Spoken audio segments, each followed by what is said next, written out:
Oh my God, they're dead! Who could have done such a heinous act? I bet it was that frog down by the swamp. I don't like that frog. He's got them shifty eyes. It was that convict Ironjaw, that rapscallion. I bet it was that strange shadowy figure that likes to swing in the park on Thursday nights. I swear to you, it was my stuffed panda. He's possessed. It could have been Ricky's arm. We haven't seen it since it got cut off. I definitely know who the killer is. Blank is the killer. Hello and welcome to Blank is the Killer, the unoriginal horror movie podcast where I, your friendly alien host Josh Baker, cover 6 new-to-me horror movies with a random spooky topic 7 at the end. This episode includes undead killers, creepy crawlers, and organ thieves. This is the 100th episode of the podcast. So ye have something special planned? Well, spoiler beard, I couldn't think of anything. Oh, that's okay, lad. Here's a blanket spoiler warning for the episode. Skip sections you don't want spoiled. Yar! Be sure to listen all the way through to the end of the episode for an important update. Join me on a quest to locate some suicidal priest's grave. We'll have plenty of time to talk about horror movies in the car. Number 1, Plan 9 from Outer Space, 1957, directed by Ed Wood. Aliens start raising the dead since the people of Earth refuse to acknowledge that they exist. A man and his wife that died of natural causes are brought back from the dead. They kill a sheriff who's also brought back. The police, military, and a pilot try to figure out what's happening. They find the alien ship and enter it. The aliens explain that the Earthlings will eventually create a bomb that will destroy the universe. They're trying to stop that from happening. The humans defeat the aliens and continue making bombs. Aliens and the undead they raised are the killers. The human race are also killers and are probably going to blow up everything with a solaronite bomb, but they technically kill the aliens out of self-defense since the aliens were trying to destroy Earth.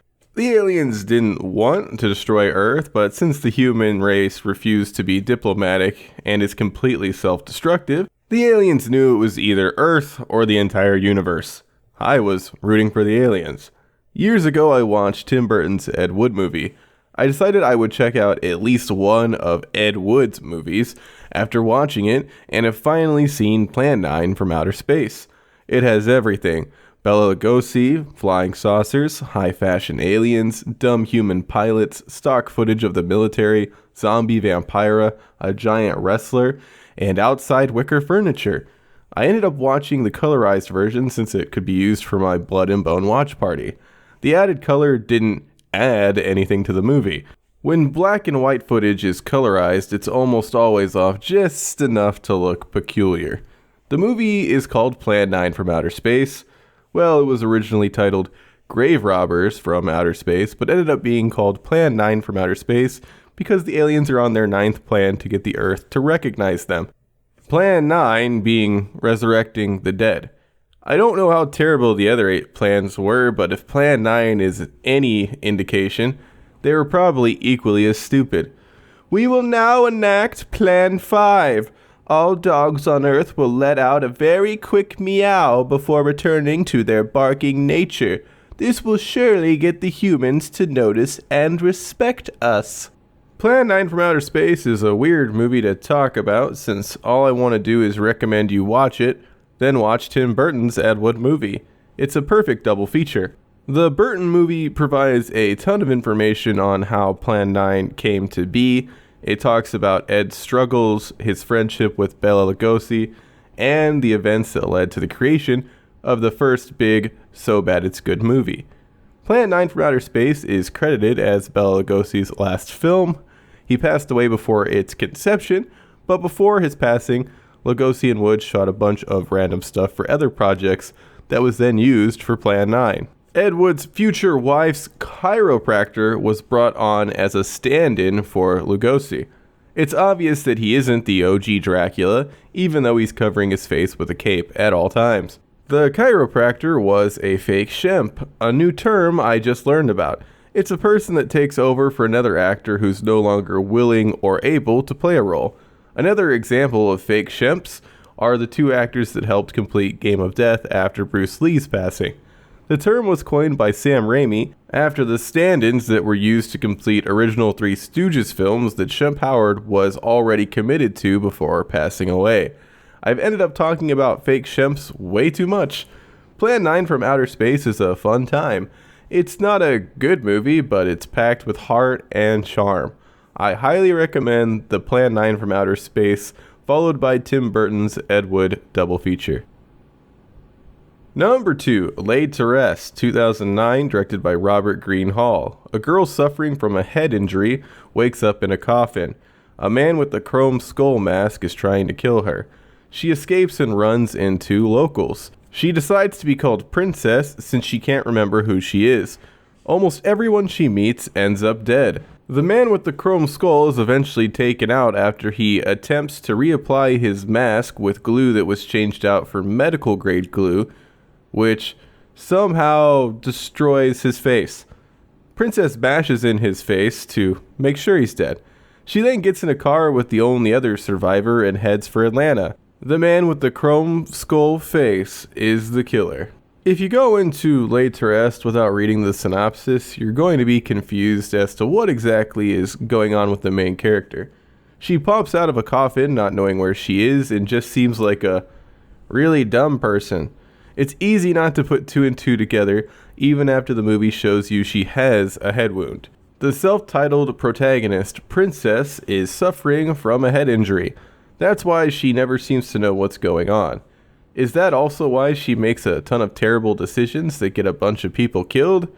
Maybe. There are great characters in the movie that want to help Princess. Tucker, his wife Cindy, and the town nerd Steven. All of these characters end up dead. Cindy's death isn't on Princess's hands, but I would say it's mostly her fault that Tucker and Steven die.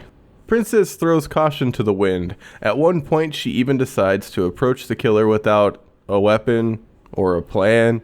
She acts like someone suffering from a massive head injury. It's eventually revealed that Princess is a prostitute with a criminal record. Tucker and Steven decide not to tell Princess her true identity for some reason. The killer solicited her, then bonked her on the back of the head with an aluminum baseball bat. Princess did not deserve a bludgeoning. There are a lot of plot conveniences in Laid to Rest. Tucker's car has barely any gas. His and Cindy's phone was recently disconnected. No one has a cell phone. Steven's mom's car can't go above 40 miles per hour since his mom was a speed demon in her old age. Speaking of Steven's mom, she's dead.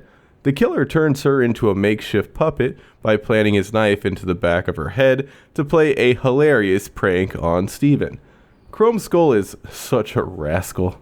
A rarity that's really nice in Laid to Rest is the fact that neither Tucker or Steven try to get with Princess. They're all just buddies. It's great.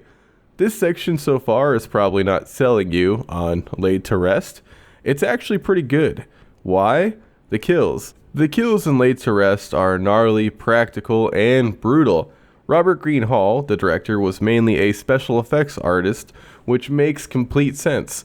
Laid to Rest has some of the most brutal and gratuitous kills I've ever seen. Gratuitous is normally a bad thing, but when you're talking about kills in a slasher, the more gratuitous they are, the better. There is a lot of head and face destruction. There are also a lot of lady corpses since Chrome Skull was in the middle of making some type of grotesque art project. All of the gore and makeup effects look incredible. The acting isn't great. There are some recognizable faces. Lena Headey played Cindy. It was weird seeing her play a non-villain with a southern accent. Kevin Gage played Tucker. He was in Con Air. Sean Whalen played Steven. You've probably seen him in stuff. He looks like a knockoff Steve Buscemi. He'd fit right in at a McPoyle family reunion. A bunch of stock sounds are used in Laid to Rest, which are unintentionally comedic. The music was done by Deadbox and Suicidal Tendencies. Deadbox created the best song of all time for Laid to Rest titled Sexy Bitches, in which the hook states, "Sexy bitches are my favorite kind of bitches." A true work of art. Laid to Rest does have its pacing issues. The kills are fast and furious in the first 30 minutes, then disappear for a long time. Still, Laid to Rest is a solid 2000 slasher that should be checked out by fans of the genre. It doesn't matter that it makes no sense that Chrome's skull is somehow killed by glue that melted his face off, or he ripped his own face off. I looked up the glue that defeated him and it doesn't melt faces. Number 3, City of the Living Dead, 1980, directed by Lucio Fulci. After a priest hangs himself in a cemetery, people start dying and the dead start walking the earth. A crack team, including a journalist, psychic, psychiatrist, a normal girl, and her brother, attempt to get to the bottom of things. The priest's tomb is found and the day is saved after the psychiatrist stabs the priest in the dick with a giant wooden cross. Only the psychiatrist and the psychic survive. Well, and the little brother who runs towards them, causing the psychic to scream. An undead priest, the undead his death caused to rise from the grave, and some girl's dad are the killers. Some girl's dad thinks Bob, the town pervert, has been killing people, so the dad brutally kills Bob with a drill. I wanted to do my part to spread the word of the godfather of gore, Lucio Fulci, so I made my blood and bone viewers watch City of the Living Dead. I promised gross, practical gore, and also assumed there would be at least a little eye destruction. The latter wasn't included, but the former definitely was. The best moment gore-wise has to be when a girl throws up all of her insides. What's more fun than seeing that? People having chunks of their brains ripped out straight from the back of their heads was also a great time. The undead must be insanely strong to be able to crush skulls and snatch brain goop with a single grab. Lots of people fell to this deadly technique. It happens at least 3 times. Somehow it's fun to see every time, even though each brain squished death is practically identical. Other notable gore includes a bitten hand and a goopy worm-covered baby corpse that the town pervert Bob sees in the corner of a room after his magic blow-up doll self-inflates. The baby corpse is never brought up again. The fate of the blow-up doll is also unknown. Other oddities include the howls of night monkeys and a maggot storm. Hey, can you add some spooky sounds to these night scenes for me? Sure, I have some jungle sounds. That'll work, right? The maggot storm is absolutely disgusting, but it goes on for so long that it becomes hilarious. Maggots were glued to actors' faces as they stood in a room that had an absurd amount of maggots pumped into it. They appeared to be alive. Turns out 22 pounds of living maggots were blown all over with the help of 2 wind machines. I wonder if all the actors that were going to be sprayed with maggots knew about it before signing on. How many eye close-ups and zoom-ins on eyes should you have in a movie? Well, if your movie happens to be City of the Living Dead, the answer is as many as you can possibly cram in there. The eye shots are used so much that it seems like a purposeful gag. These types of zooms are prevalent in old Italian horror movies, but they're taken to the next level here. Having the hanged priest show up all over the place, still hanging, was a nice creepy touch. It could be genuinely unsettling if used in a less ridiculous movie. Like in a movie where the main supernatural evil villain isn't defeated by having a giant wooden cross jammed into his dick. The decision to have the dick stab over something like a heart or brain stab is puzzling, but hilarious. City of the Living Dead is a much more enjoyable viewing experience than Fulci's Zombie. Sure, there aren't scenes where a zombie fights a shark and a woman's eyeball gets intimate with a jagged piece of wood, but City flows a lot better. That's not to say that the pacing is perfect. There are a couple drawn-out stretches where nothing of note happens, but ridiculous events and gory action happen often enough. One of the strangest moments in the movie is when Bob the pervert is murdered with a giant drill by some dad. It seemed definite that one of Bobby's eyeballs was going to be the point of entry for the spinning metal death machine, but it ended up entering through one of his cheeks and exiting through the other instead.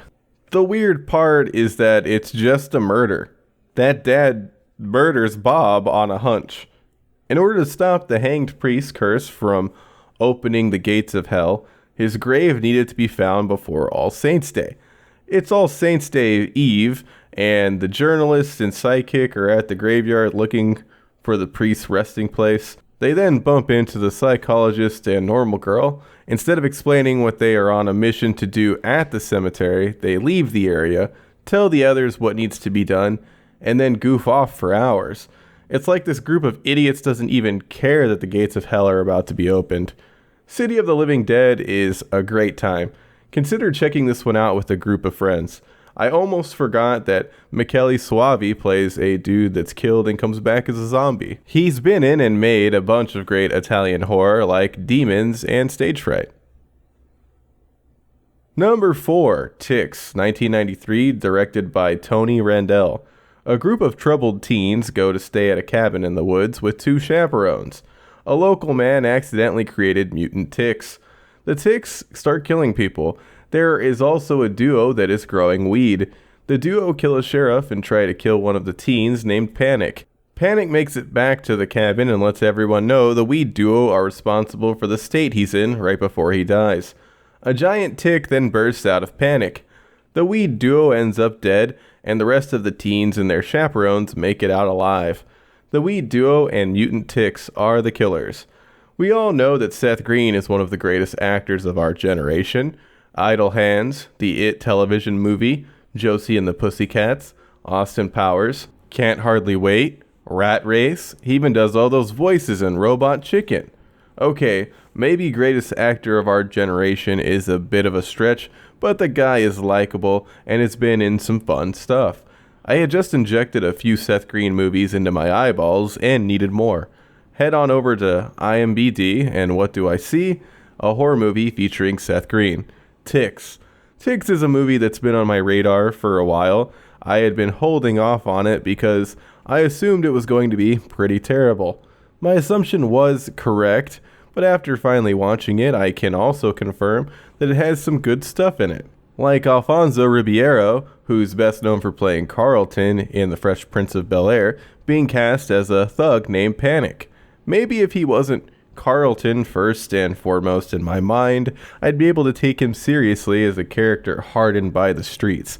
But all I see is a goofy guy dancing in a sweater when I look at him. It doesn't help that the second he's introduced, he says he's going to stab Seth Green's character if Green doesn't make a basketball shot. It's an incredibly bizarre scene that would barely make sense in a wacky comedy. Pet warning, Panic has a cool dog named Brutus who's killed by ticks. The effects work in Ticks is fantastic, so the pooch's death is more disturbing than usual. A hamster also bites the dust after being eaten by a tick. The effects work is where Ticks really shines. The ticks and their movement looks really good. The ticks scuttle about. Given that this is a low-budget horror movie, it wouldn't be a stretch to assume the tiny little creatures would be awful rubber monstrosities that are pulled around with fishing line. This might have been done for some shots, but it looks like the majority, if not all, of the ticks had at least some articulation. So there are spindly little legs that move. What else? Some of the ticks were filled with disgusting goop that would gush out when they were stepped on. It's great and a nice time. It would have been easy for the special effects team to put a little pool of goop under a tick that would splash out, but the team on Ticks went all in. They even decided to create a giant tick that tears itself out of Carlton. At the point where the giant tick makes its appearance, the movie had become a slog. It definitely helped wake me up a bit. Before the giant tick makes itself known, the movie switched from being a killer tick movie to a killer weed farmer movie, which was much less interesting. Turns out special effects creator Doug Beswick had written the movie and been sitting on it for a long time. That must be why the effects work looks so amazing. I'd love to see some behind the scenes stuff showing the effects work of Ticks. Ticks is similar to Sleepaway Camp 3. A group of misfit kids end up in the wilderness to become better people. A big difference between the movies is that almost all of the teens and chaperones survive in Ticks. You'd expect there to be one, maybe two survivors at the end of a movie about killer ticks, but only one character in the main group dies, Panic, the only black character. Dang. Besides Seth Green and Carlton, another familiar face is Clint Howard. He played the dude that ends up accidentally mutating the ticks, and has the grossest death in the movie after being attacked by them. Ticks is a special effects showcase attached to a mediocre plot with characters that aren't fully utilized. It's still worth seeing the effects work, but isn't a movie you should give your full attention to. Number 5, 12-Hour Shift 2020, directed by Brea Grant. A nurse named Mandy has the craziest 12-hour shift of all time. She gives some black market organs to her cousin Regina, who loses them. Regina needs a kidney if she doesn't want to die, so she starts killing people trying to get one. Mandy has been killing people for organs and kills a guy to try and help out Regina. Regina loses the new kidney. A goon sent by the man that Regina was supposed to give the organs to kills a cop. A convict that attempted suicide escapes and kills people. Somehow Regina is able to escape and Mandy isn't found out by the police. Mandy, Regina, a goon, and an escaped convict are the killers. Mandy's coworker Karen is also in on the organ operation, but she doesn't kill anyone in the movie. Now that I've seen 12-Hour Shift, it's not really a horror movie. It's more of a black comedy. People are killed, but the kills aren't presented in a horror movie fashion. Crime, thriller, black comedy. That's the genre. That doesn't mean it doesn't have a tiny pinch of horror. David Arquette played a convicted murderer that escapes. He's scary for 2 seconds. Then his character is just funny. A great gag in the movie is everyone ignoring his character once he's loose. There's a lot going on, Mr. Arquette. We don't have time to deal with you right now. Maybe David would have been scarier if he was the only psycho in Shift. Mandy's cousin Regina ends up being scarier than David because she starts killing and maiming people all willy-nilly. She pours bleach down an old guy's throat since Mandy tells her she uses bleach to inconspicuously kill patients. Mandy should have been a bit more specific since Regina is dumb as rocks. Mandy didn't tell Regina to kill anyone with bleach though, so there was no reason to go into detail regarding the method. Regina then stabs a random skater boy to death. She attempts to smother an old lady with the pillow and also smacks a nurse upside the head with the metal tray. But luckily for those two, they aren't added to Regina's kill count. Mandy kills a patient with no family to get Regina a new kidney since she misplaced the original bag of organs she was given. A cop walks in on a covered in blood Mandy in the morgue, but since cops are really stupid, he doesn't think anything of it. Nurses harvest organs from deceased patients after throwing their corpses on the floor, right? That's totally normal. 12-Hour Shift is one step away from reality. It has a level of surrealness that allows your brain to accept the things happening in the world it sets up. Of course, one of the dumbest people you could find would be given an important organ transporter job. That dumb person can also easily get away with murder and infiltration just by wearing a nurse uniform. This all sounds ridiculous, and it is, but it works. The acting in 12-Hour Shift is a mixed bag. Angela Bettis, probably best known for playing the title character in a movie called May, played Mandy. You remove the N-D, and her name is May. I wonder if that was done on purpose. Bettis is great and gives the most solid performance in the movie. Chloe Farnworth played Regina. She's good. Regina is such a wacky character, and Farnworth somehow makes Regina feel about as real as she can possibly be. Almost everyone else is a bit off. David Arquette is ridiculous as the murderer. Mick Foley randomly pops up as the leader of a shady organization. He attempted to act. He didn't even use a sock puppet. There are spots of dialogue that are overwritten and awkward. For example, the whole conversation Mandy has with her coworker right at the beginning, which is really the coworker just vomiting words at Mandy. An interesting aspect of 12-Hour Shift is the score. The score plays a big role in the movie. It makes what's happening feel like an opera. That's a weird thing to say, but if you watch the movie, I think it'll make sense. 12-Hour Shift is a unique watch. It's entertaining and full of twists and turns. I liked it quite a bit. Check this one out. Number 6, Spiral, 2021, directed by Darren Lynn Bousman. A cop named Zeke that's against police corruption is trying to figure out who the new Jigsaw copycat is. He's assigned a rookie partner, and while they and the department look for the killer, more cops are killed. Zeke's dad was also a cop. The Jigsaw copycat finally reveals himself. It's the rookie who decided to become the new Jigsaw after his dad was murdered by a cop to keep him from taking the witness stand. Rookie tells Zeke he wants him to join him, but he has to let his cop dad die. Zeke attempts to help his dad, but the rookie set it up so cop dad would look like he was going to shoot when a SWAT team shows up. The SWAT team kills Zeke's dad, and the rookie gets away. Cops and the rookie are the killers. When I first heard about a new movie called Spiral, I was excited. I've read and enjoyed Uzumaki. Unfortunately, Spiral is just another movie in the Saw series. I attempted to watch the whole series before seeing Spiral, but I got bored. Spiral is a weird movie. It feels like a parody of Saw and every cop movie ever. You have the loose cannon cop that doesn't want a partner who hates the system. That's Zeke, played by Chris Rock. Chris Rock's performance as Zeke is mostly a bunch of yelling and hilarious reactions. His performance is very easy to compare to Nicolas Cage. Zeke is constantly shouting at all his coworkers about how they're crooked, awful cops. He's not wrong, but he's also an awful crooked cop. He needs some information from a guy, but instead of just knocking on his door and asking him, Zeke bursts in, which causes the guy to break his leg. Logistically, this shouldn't be possible from what's shown in the movie, but whatever. Then, when the guy won't tell him what he wants to know, Zeke pours liquor from a glass bottle on the guy's bone that's protruding from his leg, and when that's not enough to get him talking, he bashes the broken leg with a bottle. Needless to say, I was not rooting for Zeke, who comes off as just another bad cop. ACAB, yada yada. The closest thing to a character to root for in the movie is the Jigsaw copycat, but new Jigsaw isn't only killing cops that have killed people, he also kills cops that lie.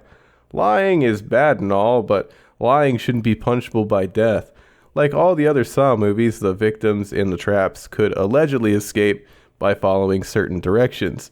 Thing is, there are no trap survivors in Spiral. You need to have at least one person survive to prove that the traps weren't rigged.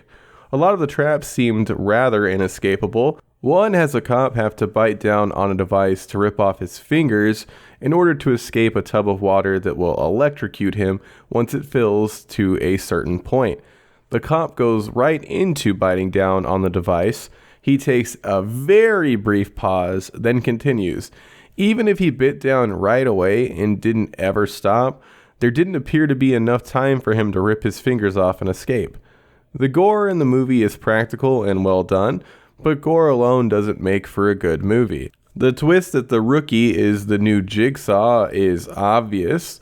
It's easy to guess it's the rookie the second they appear on screen, and very early on the rookie asks Zeke if they can borrow his phone, which cements the fact that the rookie is the new Jigsaw killer. Spiral tries to be cheeky and dissuade you from thinking it's the rookie by having Zeke receive a box with a patch of skin that appears to have the rookie's tattoo on it, but it's obvious once Spiral shows the person that's supposed to be the rookie completely skinned that they are in fact not the rookie.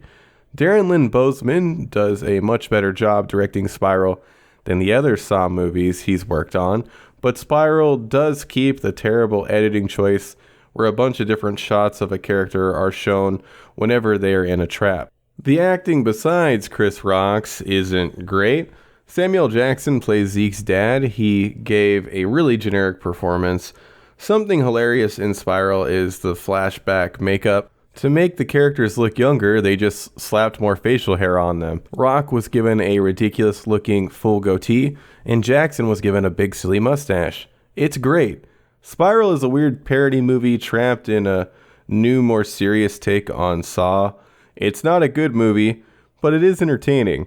Consider checking it out if you have at least some knowledge of the other Saws.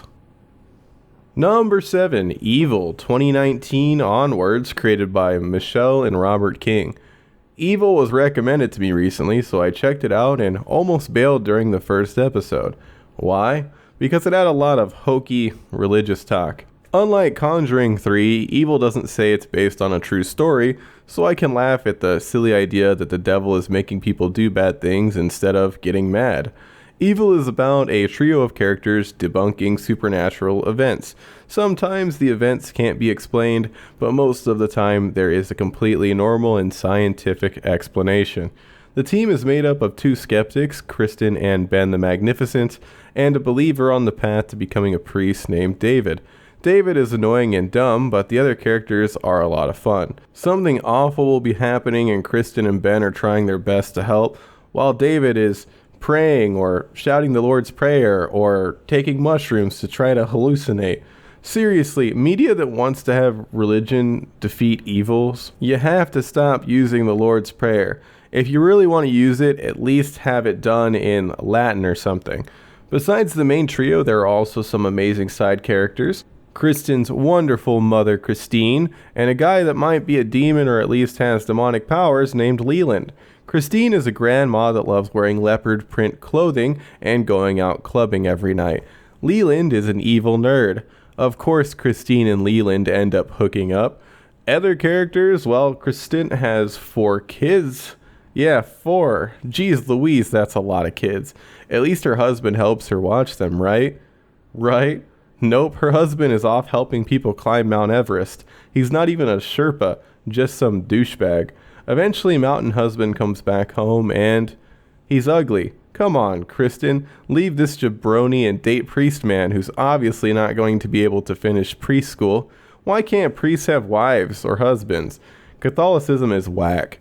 My own headcanon is that Dave and Leland are roommates. This is mainly based on a scene where Dave is investigating a vision he had after taking mushrooms, while Leland is directly behind him spouting baloney in his ears. It's really funny.